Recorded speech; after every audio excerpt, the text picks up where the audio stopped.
Hi everybody, this is a long overdue video about this particular edition of A Game of Thrones. This is the illustrated edition, but a special collector's edition version of it. Now it is by Bantam, which is part of Random House, Penguin Random House. And this has been a bit of a mystery edition for me because I haven't been able to find much information about it other than this is a collector's edition that isn't widely available. And from what I could see, it was only available when I was looking for it through Read Pop Supply Company, or Read Pop Supply, which is a company behind Comic-Con and BookCon, so they're a pretty large company. I believe this is a part only available as a collector item and as part of a couple of boxes that Read Pop Supply have produced. So this one box here that I have is the cheaper version, because really all I wanted was the book, and I can't seem to find only the book to purchase, but I seem to have to purchase a whole box for it. And so this particular box here is the smaller box, which consists of the book, a t-shirt, and this replica of Robert Baratheon's will with this seal over here with the family sigil over there. And let me see, show you on the inside there. So you can see there that protector of the realm, I hereby command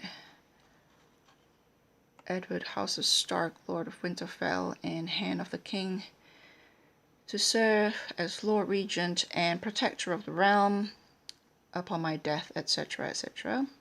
Then it's signed Robert Baratheon there. So that's quite nifty. I'm not particularly, I didn't particularly chase after this, but this came with the box. Also with the box is this Living Language Dothraki online course activation code, which sadly I won't be using. And, oh, a very cute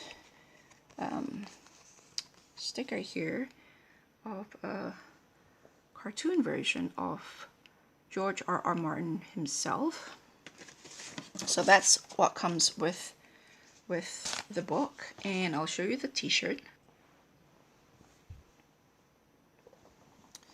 So there it is. I am happy to report that I've been wearing this for the past few nights as a nightie, and I've ordered extra large, so it's loose enough and long enough for me to wear comfortably in bed. And what's important in terms of comfort is the fact that this is cotton, and so that you can feel that your skin's breathing.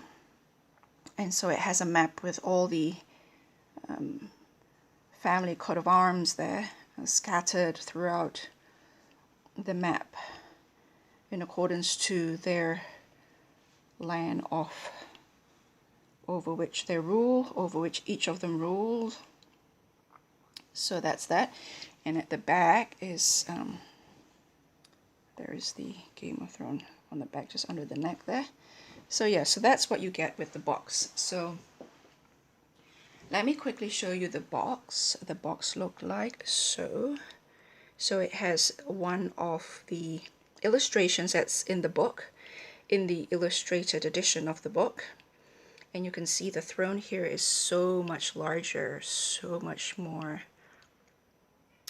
dramatic compared to the one that's depicted in the HBO series. And there are many depictions, interpretation of the Iron Thrones, and this is one of them. That's one of the most dramatic ones. And so the sides look like it's made of leather, but it's simply printed texture. And the bigger box, which consists of a lot more trinkets, and it costs almost double the price, I think, has all the box, throughout the box, look like it's made of leather. But in fact, it's simply a picture of a leather-like texture, which is printed on the cardboard box. And so you could see there. And so the bigger box actually looked like this all the way around, with the GRRM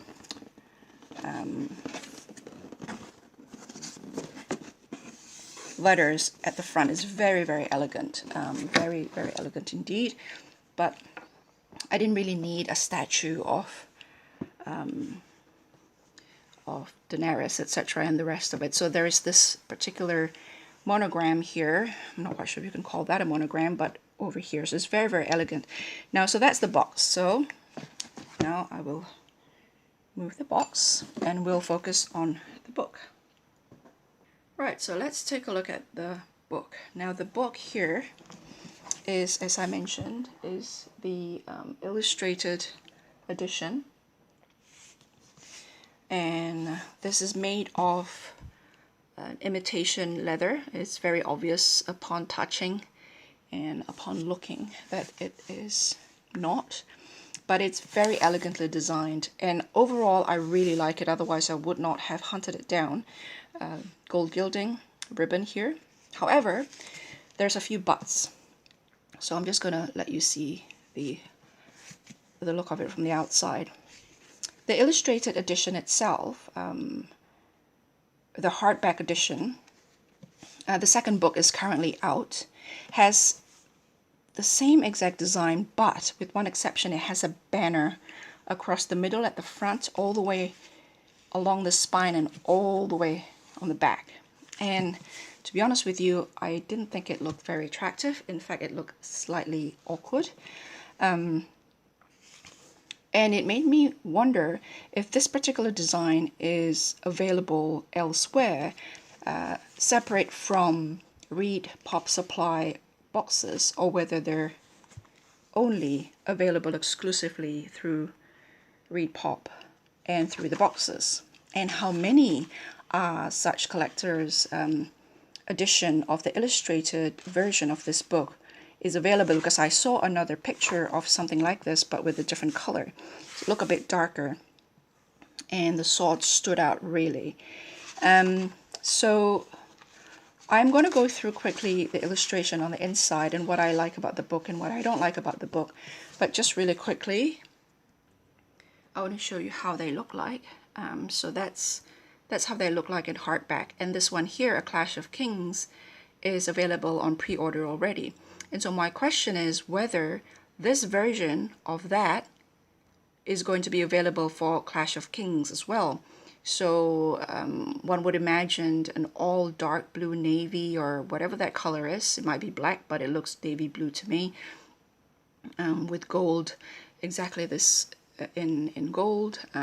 Whether that is going to be available in a way that this is available for the first book. I asked Read Pop, and Read Pop said that they are not involved. If there is going to be one like this for A Clash of Kings, they're not involved in it. And so if anybody know anything about that, please let me know down below in the comment section. If anybody know anything about the collector's edition in boxes that is different from this one, please also let us know, because we would like to know.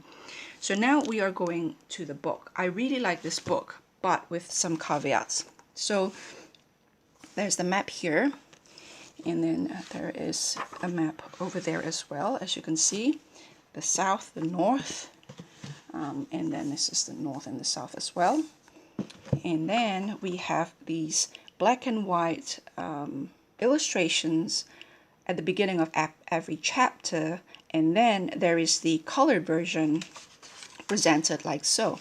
So that's the black and white, and that's the colored version. So let me just turn the camera down. Yeah, this is about as downward as I can get with my Gorilla tripod. So for example, that's the color version, and then there is the black and white version. So they're duplicates in that sense. And similarly with the rest, so you have the black and white version beginning at every chapter, and then the one would assume it's the original colored version inserted periodically throughout the book, with the name of the illustrators and the artist as stated on the colored version. Again, I am assuming the colored version is the original art. This one here, for example, Michael Cormack. This one here, for example, Victor Manuel Leza Moreno. And so, however, as stated here, A lot of these illustrations are taken from another book, a calendar, and a card and board game. So here it says, some of the illustrations in this work were previously published in the following works: The World of Ice and Fire, that's Bantam, New York, 2015, and in A Song of Ice and Fire calendars of 2009, 2011, 2012, 2014, also by Bantam Books, 2009, 2011, 2012, 2014, in card and board games and RPG based on A Game of Thrones. So that's that. A few people who own The World of Ice and Fire is quite disappointed that they see a repeat. That it seems to me that none of these illustrations were original to the book, to the quote-unquote illustrated edition. The other thing is, some of the illustrations are placed in a book in such a way that if you are not already familiar with the story, the illustration served as a spoiler, sadly, as spoilers, so that you get to see the illustration and figured out what's going to happen next before you read the text. So that's another note. The other note is that a lot of these illustrators are listed on the back of the book and in alphabetical orders of their surname. However, their names are listed first name first and then surname last. So when you look down the name, the list of illustrators, and you're trying to find here, and you're trying to find which pages can you find, say, Michael Cormack. Let's say you look at Michael Cormack, the one that I showed just now, and thought, I like that Michael Cormack. What else did she, or he, sorry, painted, for example? Let's pick this one here, right? So let's say this one here, and you rather like this, and you thought, Mark Simonetti here. So you thought, that's really cool. I quite like his style, because there's several artists here. So that's the other note. Some people really dislike the fact that there are several artists, so it's a collaboration. Instead of one artist, you have several. And so you look at Simonetti, so it's S. And then you look up here, the name here really go by the first name first. So instead of going down this way looking for S, you have to go inward into the text itself and sift your way through the S's. There it is, Mark Simonetti. So his is his work. His pieces are on pages 84, 256, 406, 452, 486, 496, and 612. It would have been a lot more seamless of an experience visually if Simonetti is placed out here first, out here, that way. Simonetti, comma, Mark. Sestaio, comma, Aranza, for example. So that what you can do is then just simply go down the list to look for the S instead of hunting for it further down into the text. So I found that a little tedious of an experience, although not a big deal. The other thing that I don't like is the fact that this is a really, really thick book, but it is bound by glue. So you can see there's no stitching there. At least if it's sewn, I can't tell.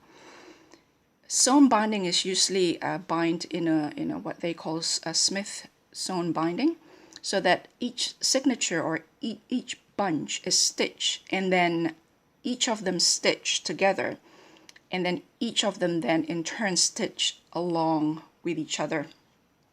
I'll show you, for example, let me show you.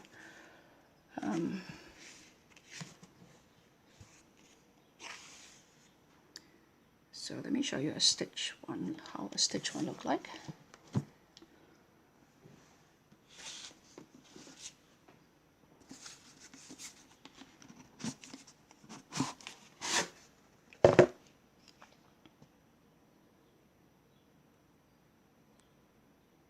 There. Can you see those little curves there? Each of those are stitched together, and then each of those signatures, those little loop there, are then stitched alongside each other. So Can you see that? So this one here, you can see the middle of it here. If you remember of a, there it is.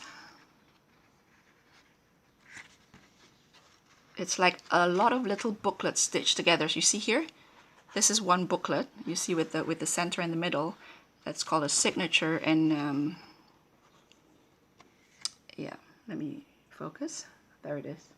You can see those. It's like several little booklets stitched together, and each booklet are stitched in itself. If you get my meaning. I'm not explaining this in a very eloquent way, but I hope a picture speaks louder than words there. Right, so that's how a stitch binding would look like. And the thing about being glued together when it's this thick is that it's a lot easier to crack the spine on a thick book like this. And once the spine is cracked, the gluing tend to be quite compromised, and so before you know it, you lose a leaf or two or three, and then that's it. You know, you started losing pages. And so it means that this is the kind of book that I probably wouldn't feel comfortable reading casually, which is a pity because I would love to be able to read this without worrying too much. But it's not apparent here, but when you go towards the back, and I don't want to endanger the integrity of the binding here by showing you, but you can see from the pit here that it is, some part of it is a little bit more gapey than the other. Anyway, you might have to take my word for it. So this is glued, and that's not ideal. And if there is going to be the Clash of Kings book 2 version of this collector's edition, the only reason why I probably wouldn't have acquired it because of the glue binding is freaking me out a little bit. And so I would like to give you a quick comparison with the kind of art style, I suppose, that I probably much prefer. It's less realistic. Dennis Poisson have a really good walkthrough of this particular edition, so I'm going to link that below, and I'll let you have a look, gander over his channel. So as you can see here, it's a bit more illustrative. It reminds me of children's fairy tale books, but I like it. It's so in comparison, for example, this is Daenerys Targaryen here, the Mother of Dragons. We remember all this very dramatic scene, and I will compare it to how it's depicted here, which I'm sure a lot of people would probably prefer because it's very, very dramatic. Here she is. I mean, look at that. It's quite powerful, I have to say. And I happen to quite like this particular art by Michael Cormack, but there's a few of the illustrations here that made me feel a bit cringy. It reminds me too much of those romance novel type of, I don't know how to describe it other than it makes me feel like the illustrator is probably someone who grew up in the 80s and might not know how to dress a woman properly because they've never had to in their life other than in their illustrations, and you could tell, you know. So that's, for example, very different, but it's just interesting to note. So extremely different depiction, but I rather like this one. Although I don't dislike this one either, but yeah. So that is the illustrated edition, a special collector's edition of the illustrated edition of A Game of Thrones, which for the moment can only be found as part of a box purchase, a GRRM box purchase from Read Pop Supply. Again, any other information about this collector's edition that can be sourced elsewhere or that looks different or is in a different version, I would very much love to know about it. Please comment down below. Thank you for watching, and I'll talk to you soon. Bye.